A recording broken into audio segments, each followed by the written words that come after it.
This is the Midday News. Thanks for joining us. In conserving wildlife, the Port Moresby Nature Park has successfully bred the Reggiana bird of paradise, Papua New Guinea's national bird, for the second time in just 4 years. This is a result of the park's ongoing international breeding program, which aims to protect the species and reduce the need for wild harvesting. The successful breeding is part of the park's Lookout Imbilis Belong You campaign, which focuses on sustainability and preserving PNG's unique wildlife. The Reggiana bird of paradise, known locally as the kumul, is a symbol of the country's rich cultural heritage. As Papua New Guinea is set to celebrate its 50th anniversary of independence, the breeding achievement adds to the park's growing reputation as the only internationally accredited zoo and conservation facility in the country. Prime Minister James Marape has acknowledged the challenges highlighted by the Manufacturers' Council of PNG regarding economic barriers. The PM reaffirmed the government's commitment to removing structural obstacles and creating a more conducive environment for businesses to thrive.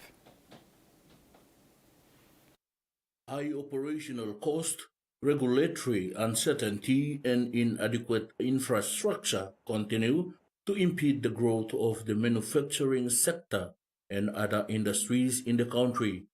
Prime Minister James Marape says the government is aware of the concerns and assured the manufacturing sector that the government is doing everything to create a more conducive environment for the sector. Marape emphasized that PNG's manufacturing sector is crucial for broadening the country's economic base beyond resource extraction and reducing reliance on imports. He said the government is focused on economic diversification, job creation, and empowering local businesses to participate more meaningfully in national development. Moreover, the Prime Minister says the government is committed to improving trade-related infrastructure, roads, ports, and electricity to reduce production costs and improve market access. PM Marape stated that the government is pursuing public-private partnerships to accelerate infrastructural investments across the country. Freddie Mo, TVWAN News. Planning a year of implementation is the goal for 2025 for the Department for Community Development and Religion. Minister for Community Development and Religion, Jerry Ubase, addressed the department's staff, reflecting on last year's challenges and providing a way forward for this year. The minister welcomed all staff back and emphasized the importance of teamwork in achieving the department's goals, especially as the nation prepares to celebrate its 50th independence anniversary this year. The department is determined to make 2025 a year of implementation and progress. Turning overseas, strong Santa Ana winds are fueling multiple wildfires burning across Southern California, forcing tens of thousands of residents to flee from their homes. Thousands of firefighters are actively battling 3 bushfires at once. The Palisades fire, said to be one of the most destructive natural disasters in Los Angeles history, has spread across more than 23,000 acres and is currently at 14% containment, according to the Department of Forestry and Fire Protection. The Eaton fire has charred more than 14,000 acres and is currently at 33% containment, and the Hearst fire, impacting more than 700 acres, remains at 95% containment. More than 12,000 structures were destroyed in the Palisades and Eaton fires, officials said. A court has heard how a man who was murdered in his Mount Gambier unit begged for his life during the brutal attack. Paul Romes has pleaded guilty to the murder of 65-year-old Peter Smith in 2023. The victim's brother says his death has been a nightmare for his family. The Mount Gambier unit, where Peter Smith once called home, would become the scene of his murder. The 65-year-old was killed after a drunken fight erupted with 66-year-old Paul Rooms, who has pleaded guilty to his murder. Today, in the Supreme Court in Adelaide, his brother shared the torment his death has inflicted. Hopefully justice gets done quick and swift, because it's been a rollercoaster ride for me through right up to now, and it's been a nightmare for everything, me and my family.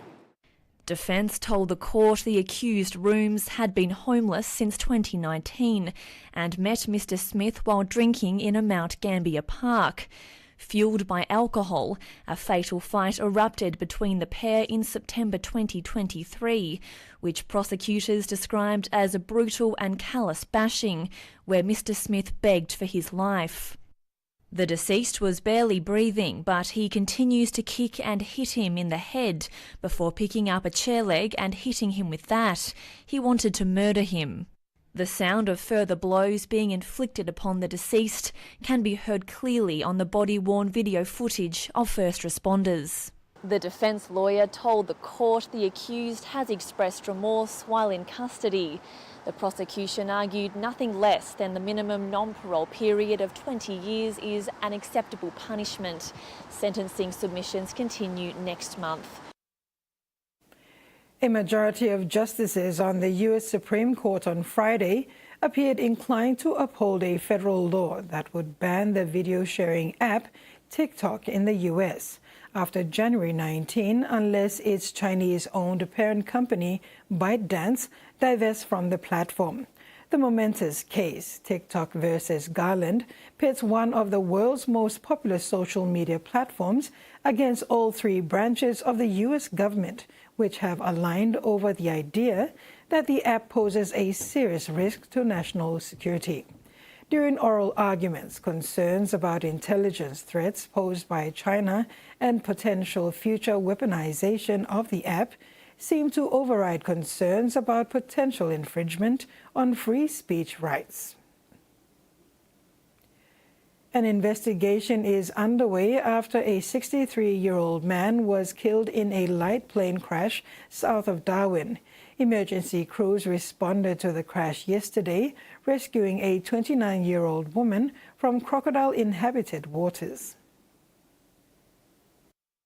Around 10 a.m. yesterday morning, police first received reports that a light aircraft, now understood to be an ultralight plane, had crashed into an area of wetlands south of Darwin. A search and rescue operation was then mobilised, involving police, ambulance crews, aeromedical teams and rangers, with the body of a 63-year-old man, believed to be the pilot, recovered from the wreckage, along with a 29-year-old woman who police say was uninjured.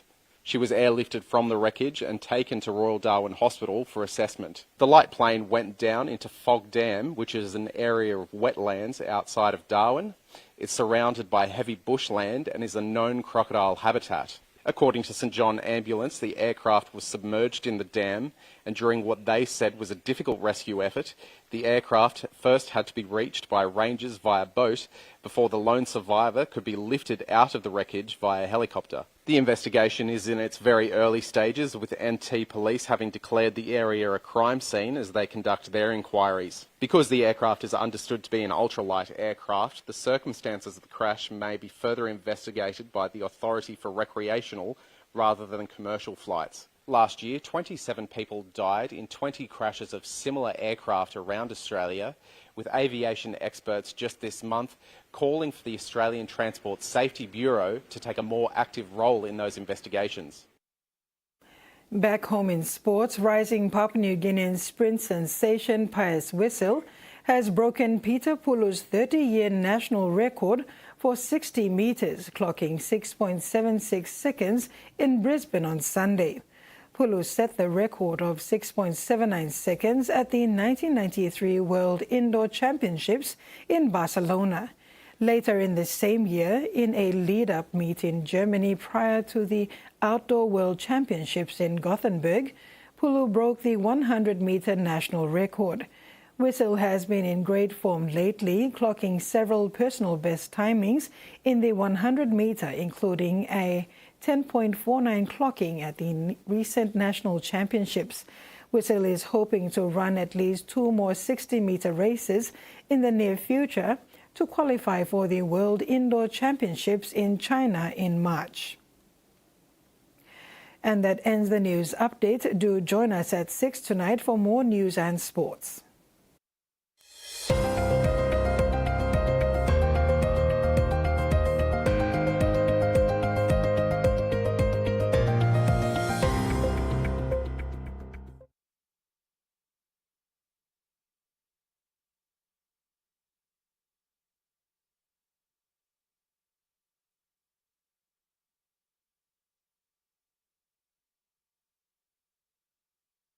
We need to get to the bottom of the garden shaft.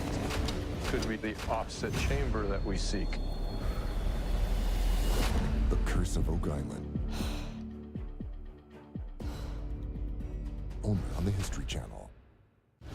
A lot of people don't survive up here.